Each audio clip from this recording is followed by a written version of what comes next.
Jaan kun garaan adabachuu baate seerri ammaan tana biyya keessa bees abbaa fedhe nama miidiyaa irra taa'ee waan inni dalagu akkuma seera biyyoota biraatti mana hidhaatiif haadha dhiyeessuu abbaa dhiyeessuu dhufee jira yoo ijoolleen isaanii dadhabamte. Kana waan kana aan dhaamsuma gabaabaan isinii dhaama.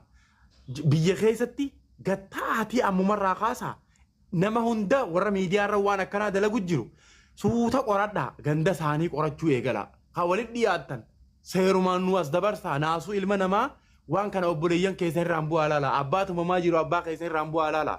Mucaa obboleessa xiqqaa miidhamaa jiru kan obboleessa keessa irraan bu'u ilaali. Mush gandummaa dhiisii biraa fagaadhu. Gandummaan wanni isin gandummaadhaaf walii gootan tokkolleen hin jiru. Yoo gandummaa ta'e jalqaba namni dura wallahi waa takka dubbachuun barbaadu. Nama maatiin isaa biyya beela keessa jirtuutu waan akkanaa dalagaa jira. Osoo fi namni wallahi namni xiqqishoo jireenyi wayyaa'eef mana tolfachuu yaada. Jireenya paartiitti aantu waa qopheeffachuu yaada. Matoora wayii bitachuu yaada. Baajaaji wayii bitachuu yaada. Dachii xiqqoo takka magaalaa irraa bitachuu yaada. Namni jireenyi isa karaa bu'eef sa'uma asirraa iyyuu ni hin qabu. Osoo namni na arrabse gabbu'eetiin kutee aboodhii siyaaqii an dalagaan qabaati.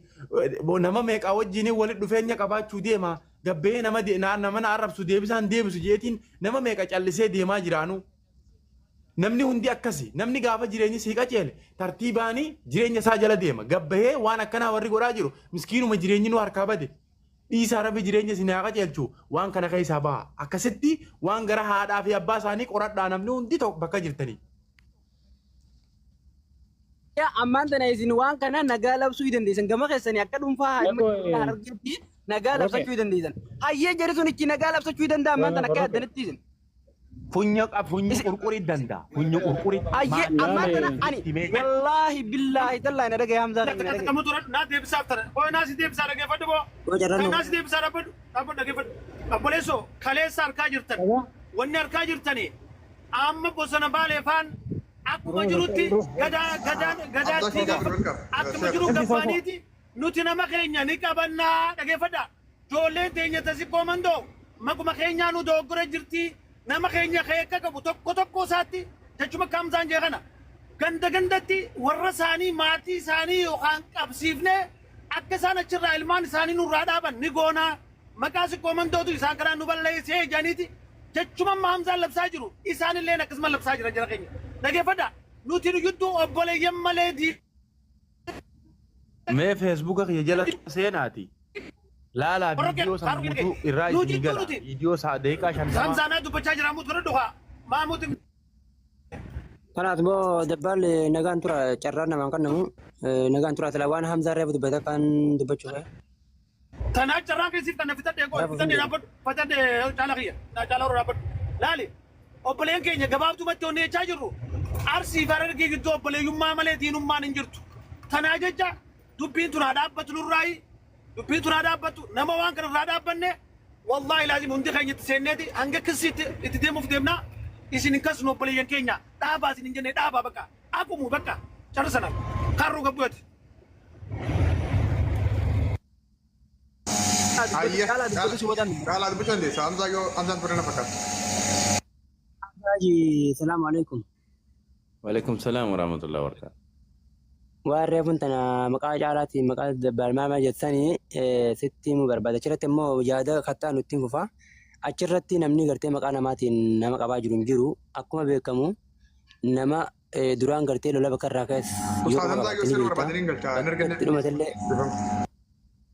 qabaate nama gartee jalqaba bakka irraa lolli kun eegalame ni beekta ji'a lama dura mucaa xiqqaa isaa irratti booda irratti illee akkamatti namuu adda dhaabbate ni dhiifne nama keessaan gartee fottooytanii suuraa gallakkisuu fottooytanii keessaan gallakkisuu heddummaate namuu gartee nama dhiigaa fi kana gidee arge dhiigaatu si lola dhageeffadhu osoo gartee ifii loluu hin feene dhiina keessa lolee itti naqa galgaluu torbaan irraa nama ka'e nama loqota ka'e dubbatu gidee dhiiga isaa gartee namnummaa yoo ofirra duute malee numa dubbataa jechuufirra isaan irratti ijoolleen gartee galsi irratti dubbachuu eegalte. Ammoo kaammaa kun akka itti eegale ijoolleen sun dalagaa akka jiru. Isaan kun maal naan jedhu beektaa ammaan tana miidiyaa irra gabbee namni waan kana haasawaa ture jira. Isin miidiyaa irratti haasoitan. Isin miidiyaa irra lallabaa gurturtan. An amma kaniin jeef isin arge sa'aasan arge. Hayyee galatoomi. Daalii dhageeffadhu. miidiyaa irratti illee nama laban jiru dhaggeeffadhu. Ijoolleen tan dubbattee jaarsa gartee tumamee dhiigni irra faca'ee lafatti hafe. Isaan gabbaatee irraa dubbattee namni ammaan tana nagaya jiru kuni silaa gaafa san dhugumaan nagaummatti gartee amma dabbaa lama tumaa irraa waasi ayyee harargeedha nagaya feeta. Isaa obboleessa kee abbaan kee dhaamee dhiigni irraa bu'eemi lolan feetumi nagaya feetaami jaarsa kana keessaan qunnamtee nama tokko nama waa xiqqoo walii yaamtee haakama maangaytan. Ififammoo maa calliftan gaafsan maa calliftanii walloodhaan gartee walloo irra dheeyitee gartee nuti harargee ta'ee qabnee jettee ijoollee lollaan gaafsan maan dubbatin aadaa torban tokko itti jirtanii ati eenyu harargee miti ati nagaa feetaami jaarsa kana qunnamtee maaliif bakka takka maa hangolaniif nama dandeettii qabu maa yaamtee akkama geessan abtiin tun taa dabbal.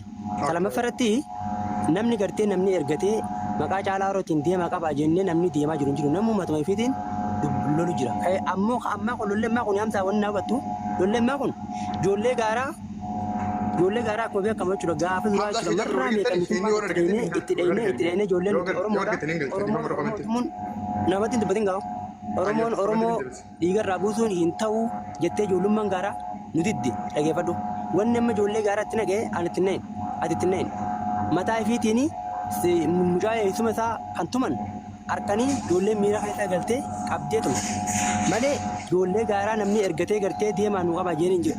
Ijoolleen ifiif miira keessa galtee nama ifii cafeenaan qabdee tumte malee lola kana gabaabatti yeroo ammaa kaatti namni jalqaballee eegale uummata Arsiiti. Namni gartee nu jala hafuu didee gartee shaggooyyee qabaatuma shaggooyyee ilmaan garaabaa shaggooyyee ilmaan Somaalee jee torbaan lama guutuu kan nuti dhiifnee gartee ajandaa birarra yaa'u jirru nama keenya arrabsaa xiqqeessaa jiran hattaa haga iluu fi haadha faatatti namni xiqqeessaa jiru uummata Arsiiti. Ammallee wanni isin dubbachaa jirtan nama keenya tokkotti qabnee maatii fi maal goona ni dandeetaniitiin nuti isiniif qabamne rakkoo miti. Anamma waan Hamzaa jiinaan jee niin godhe garuu ammoo namni isaanii walii hin hoogganamu. Akka isin nama keessan saaxiluu deemtan kanatti nama isaanii saaxilan hayyee akkam jettanii. Okay, gaafii qajeelsi si deebisa hayya. Hamza na deebisu. Hayya hana gaafatti Hamza duroon deebisa Hamza afur deebisa firgoon xiyyaara deebisa. Ati booda na deebite. Hayya Hamza gaafii isaa si galee si deebisu kaarsi haa deebi'u. Yoo wal birgirta. Laala kinjeeti bakka kanatti waan jaarsaa haati jette irratti jaarsa maaliif akaman geessina maaliif nama ikeessaan dhuftanii wallaanina haati jette irratti ani fi jaarsa isaan akka dhuunfaa kiyyaatti miidiyaa irratti waan deemamaa sun kiyya. Hayyoo waliif akkan bareedaadha. Kagara kaaniitiin isaanii dubbachaa jira waan kana jalqaba isaanumaa kaasee hoo edda mana asliitti yoo jiraattan taate namni hundinuu gaqqabnee maatii isaaniitiin ganda keessa yaanee tokko beeyna jedhanii tokkotti jala yaanee iyyaafannee likkii galchinaa namni hundinuu karaa yoo ijoolleen ifiin dhaabbachuu baatte karaa kanaan dhaabnaa jedhanii ajaja dabarsanii jiran namni hundinuu nutilleen ijoolleen teenya waan kana keessaa dhaabaa harka fudhadhaatii yoonii fi sababa keessaniin namni wal lolaa jiraate jenne nuti isinis sababa keessan namni wal lolaa jirenne ragaa'uu hin qabnu. Nuti kana hajachaa jirru sababa keessa yoo namni miira keessa galee wal lolaa jiraate dhaabaadhaa jenne. Agara biraatiin kanumaan isin jechuu barbaada. Okay, gaafii caalaan na gaafateen dabalaa ta'e. Hayya. Jaarsa keenya katumame kana jettee bifama sagalee na bira jiralleedha. Jaarsi tumame tokkoffaa waan tokko laaluu dura jiraata. Mucaan ara dura tumame hundi keenya waliin argaa turre. Kaameraan itti qabameet gurbaan gubbaa dhaabbatee afaanin dubbachaa maqaa gandaa yaamtisaa uleedhaan rukute fiidiyoon gabbaati.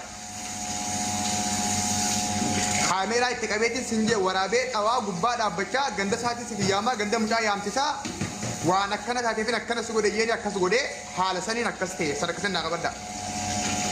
Abbaa keenya irraa maan dubbatin hamaan gargaaree naa gaafii jiru. Anaaf caalaan hedduu hiriyaadha walii bilbilaanii waan waliin haasoo illee qabnaa hedduu waluu bannalleedha amma akkuma gaafetti naa kaase ani waan biraan haasoo gaafatumaan irra utaalee bira dabalu.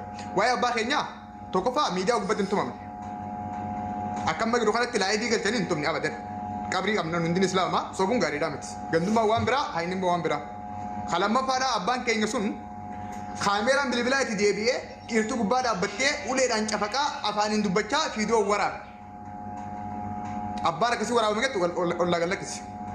Abbaan keenya maal ta'e? Tuma Muusaa dhageenye tuma Muusaa dirmamuu qaama isaa irratti ijaan arge. Ijoollee Arsiin na tume hajee afaan isaati malee argaa fiidiyoo keessatti agarree miti.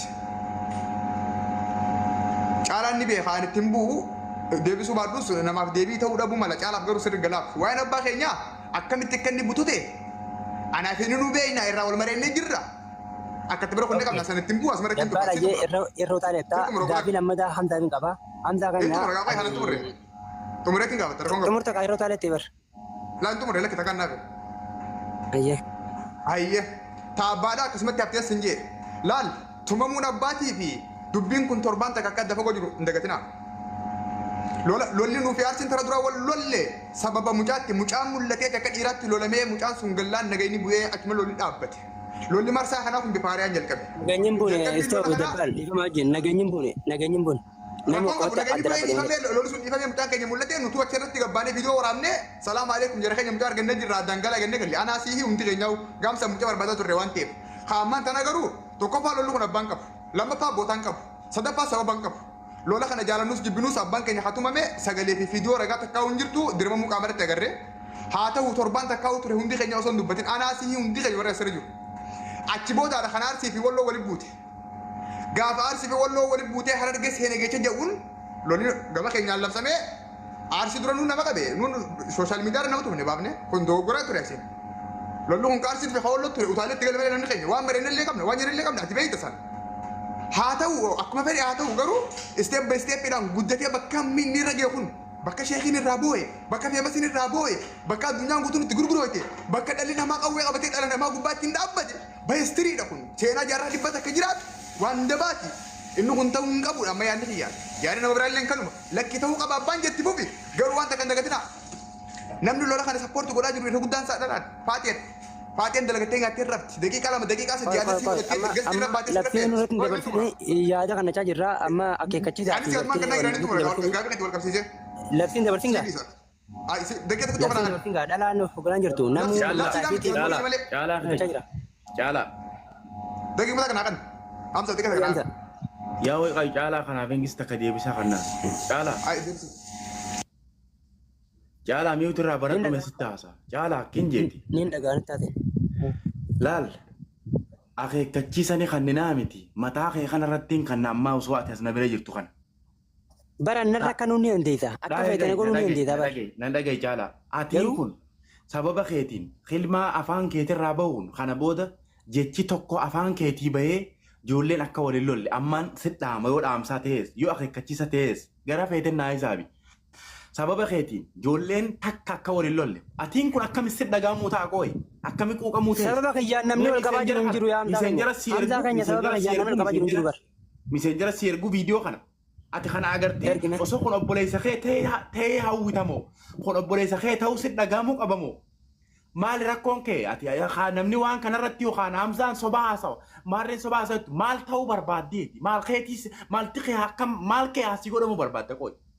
Osoo lubbuun nama akkana itti taphatamaa jirtu osoo namni mataa namarra kophee wal ejjatu osoo hiriyaan abbaa keetii tumamaa jiru maal akkasii ta'uu barbaadda qooyi. Furmaanni isin fiduu barbaaddan kalamiini. Mee namni arraan tana mucaan edda akkasitti tumamaa bule san ati ta arraan tana gosh jettu yookaan ta hamzaan soba jeeyattu yookaan ta dabbaal soba jeeyattu yookaan ta hamzaa shajjaabir soba jeeyattu mucaan san akkasitti cafaqamee bulee. Mee atiin tun maal gooteef miidiyaa kana gubbaadhaan viidiyoo san agarte suuraa san agarte jala deemtee waan boo'ichaa qofa gadhiisaa harta maal gooteef mucaa sanii. Yooni fi wanni kun akka lolli kun oowuu ka barbaaddu ta'e mucaan san akkas ta'e asirraa waa ergitee fi jirta mucaa san madaa san akka dhiini san irraa qooru gootee jirta. Maa kijiba gootan maaliif kijibarra miidiyaa irratti afaan bantan maa nama gisee dhugaa dubbatee ibidda qabbaneessuu barbaadu jala yaatanii afaan bantanoo.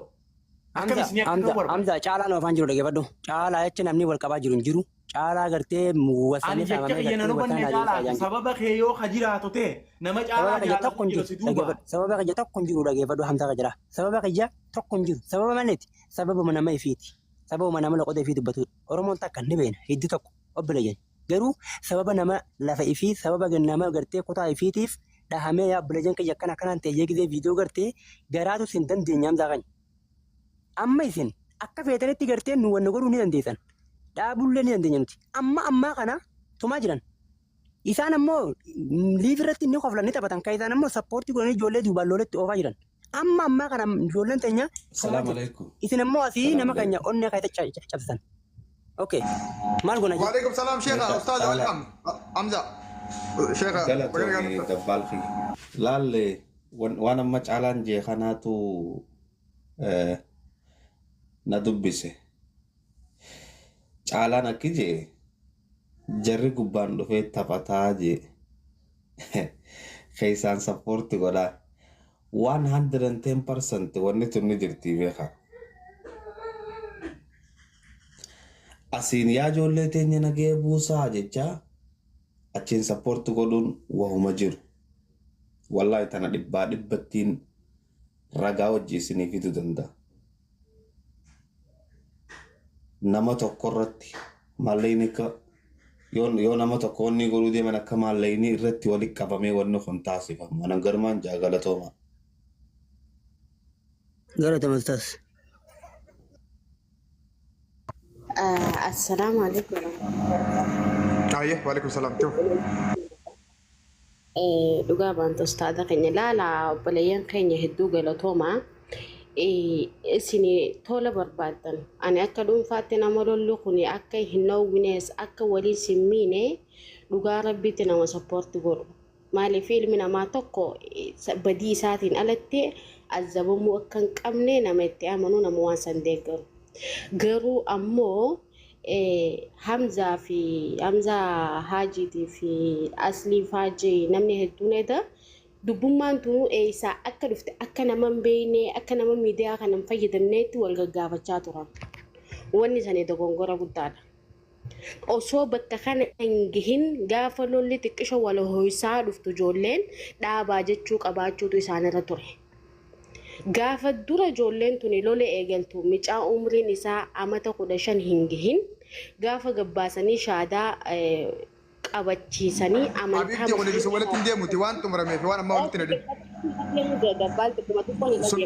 بقى الناس انتوا حبيبي جرى دي فما ayyeetu kumatu qoobsinaa qoobsayee يا بقى الناس انتوا فما مبارك okay gaafa sanii raakaasanii dubbi